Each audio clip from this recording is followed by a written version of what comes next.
उसका शरीर पूरी तरह से शीतल और शिथिल हो चुका है। किंतु मेरा पुत्र जीवित है। साम पुत्र उठो। साम को कुछ नहीं हो सकता।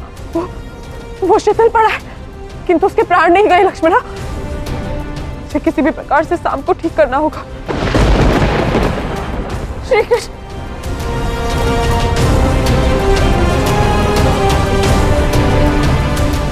श्री कृष्ण, मैं आपसे हाथ जोड़कर क्षमा मांगती हूँ। श्री कृष्ण, आप मुझसे कोई भी बलिदान ले लीजिए किंतु मेरे पुत्र को बचा लीजिए, मेरे साम को बचा लीजिए। श्री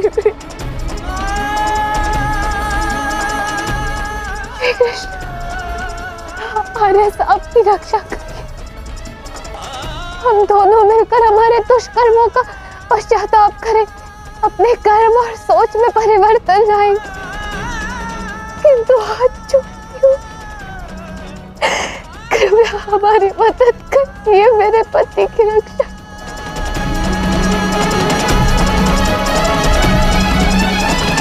मुझे आशा है कि आप दोनों जो कह रहे हैं वास्तव में वो बात आप समझते हैं।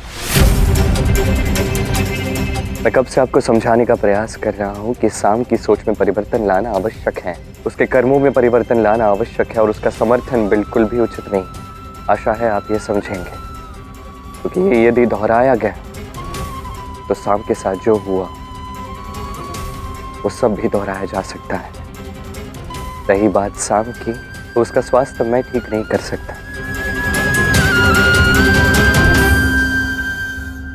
चाह कर भी ठीक मैं नहीं कर सकता। यदि कोई कर सकता है तो वो है राधा।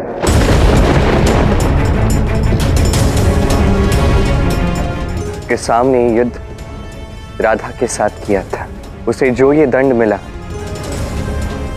जो उसने ये दंड भोगा, वो भी उसे राधा से ही मिला है। तो इसका निवारण भी राधा के पास ही होगा, अन्य किसी के पास नहीं। अब सब कुछ राधा के हाथ में है। अब ये राधा पर निर्भर करता है कि राधा क्या कर सकती है, क्या करेगी। तो आप जो बात करना चाहते हैं, जो विनती करना चाहते हैं, राधा से कीजिए।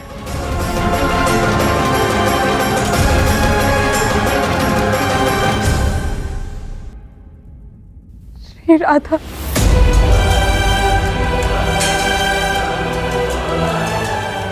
एक माँ, एक पत्नी की एक अंतिम बार सहायता कर दो राधा।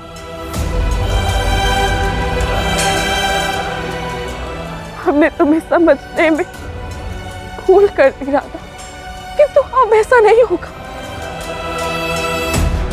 मेरे पुत्र को ठीक कर दो। मैं तुम्हारे आगे हाथ जोड़कर क्षमा मांगती हूँ। मेरे साम को बचा।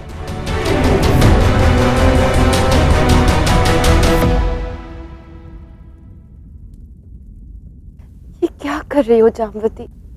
एक माता के प्रेम को इतना क्षीण मत बनाओ कि किसी के समक्ष हाथ जोड़ने पड़े।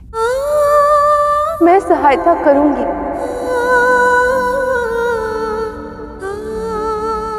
मेरे हृदय में साम के लिए कभी कोई कुभाव ना था, ना कभी होगा। चलो मेरे साथ।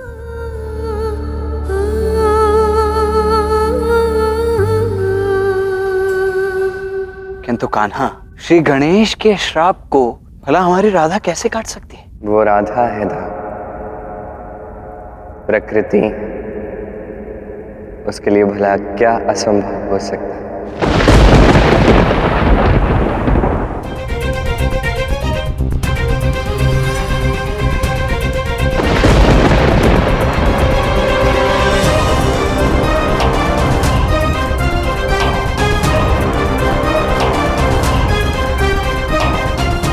श्री गणेश के श्राप को ठीक करने का केवल एक ही मार्ग है।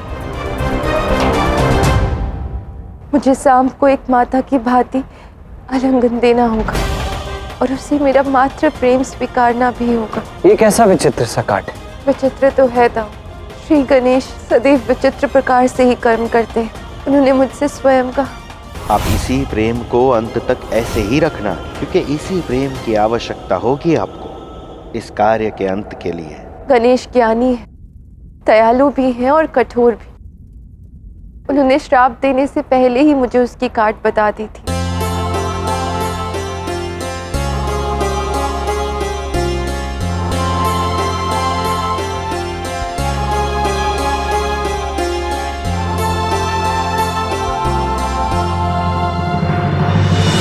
निग्रहशालिन्ये ज्योतिष्मत्यै च शक्तये अष्टलक्ष्मी स्वरूपा। साहब, तुम्हें मेरा प्रेम अनुभव करना ही होगा, अन्यथा तुम्हें ठीक करने का और कोई मार्ग नहीं है।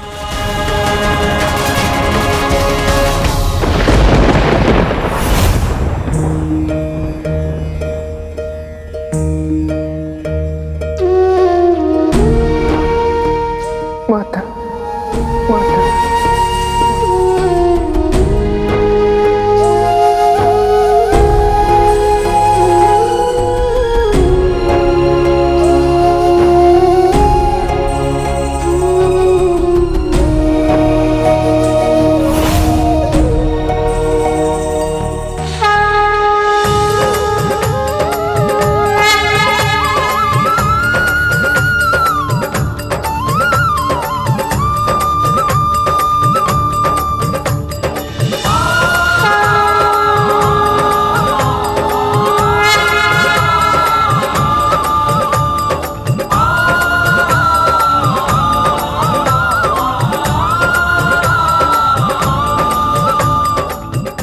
साहब, तुम स्वस्थ हो गए हो।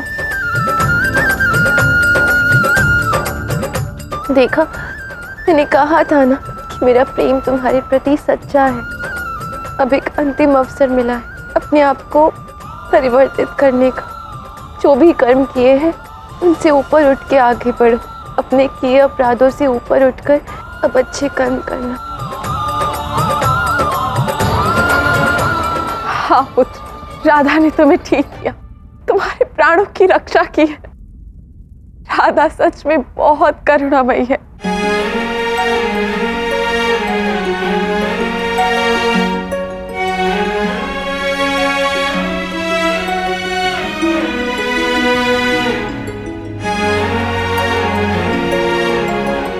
धन्यवाद श्री राधा, आपने मुझे ठीक कर दिया।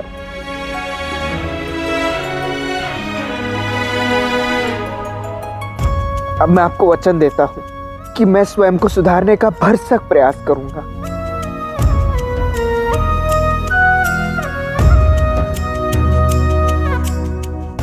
अपना ध्यान रखना।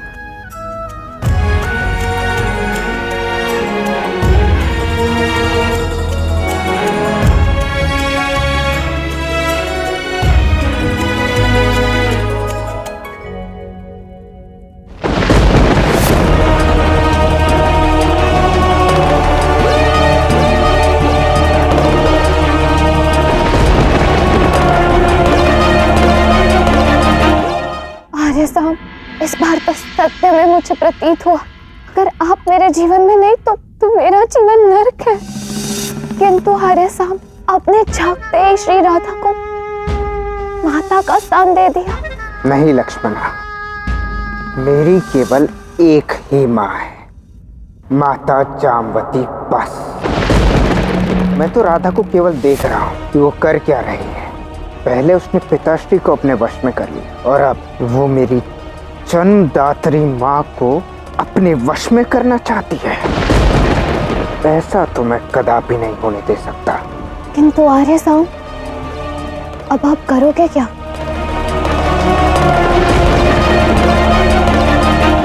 मेरे साथ जो किया श्री कृष्ण ने किया, क्योंकि राधा तो कुछ कर ही नहीं सकती है और श्री गणेश राधा के लिए आए, ये तो मैं नहीं मान सकता। और इसलिए अब मैं कृष्ण को राधा से अलग कर दूंगा,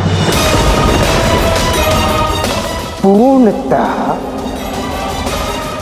अलग।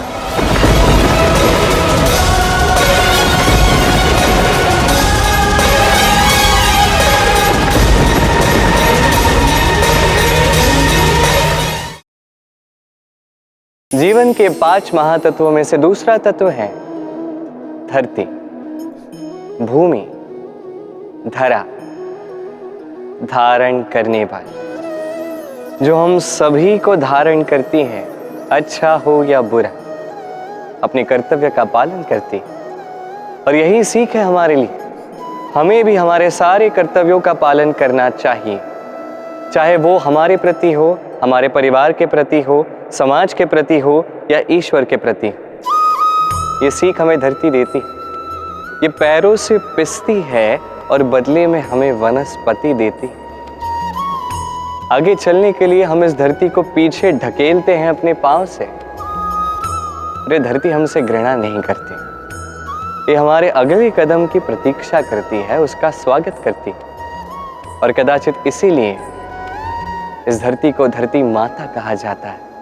और ये पदवी, ये स्थान, ये सम्मान, ये प्रेम, इसके आकार के कारण या भार के कारण इसे नहीं मिला है, इसे मिला है इसके संस्कार के कारण। यदि आप भी धरती की भांति बन जाते हैं, यदि आप भी अपने सारे कर्तव्यों का पालन करते हैं, विश्वास के साथ उसे स्वीकार करते हैं, यदि किसी और की सफलता में भी आप प्रसन्नता प्राप्त करना सीख जाते हैं, फिर आप थोड़ा सा कष्ट सह के किसी और को प्रसन्नता दे सकते हैं, किसी और की सेवा कर सकते हैं, तो आप भी धरती की ही भांति महान बन सकते हैं।